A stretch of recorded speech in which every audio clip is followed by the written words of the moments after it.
Hello people, welcome back into this channel, and in this video I would like to show you the way how to get a smart weather prediction for your lock screen and home screen. So the thing that you have to do now is just go open your settings. Whenever you open it, you just need to scrolling down until you find wallpaper, and then you just need to go click it. And after that, you just need to go click this add new wallpaper right here, and please take a look on this upper side here, and then you just need to slide into the left side until you found the weather, and then you just need to go click it. And now you will get this kind of looks, and after that you just need to go click add.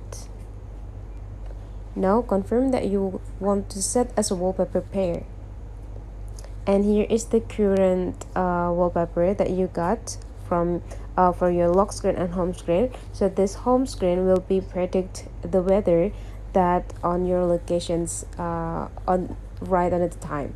So if your location is now in a rain or rainy sessions, so there will be a raining wallpaper or lock screen over here.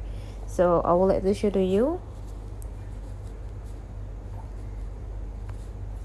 So on my locations now is in the night and it's a bit cloudy, so the look will be like this. So that is the way how to make or how to add a smart weather predictions for your lock and home screen. Hopefully this tutorial today is useful for you. So don't forget to leave some comment, like and subscribe into this channel, and I'll see you for the next video.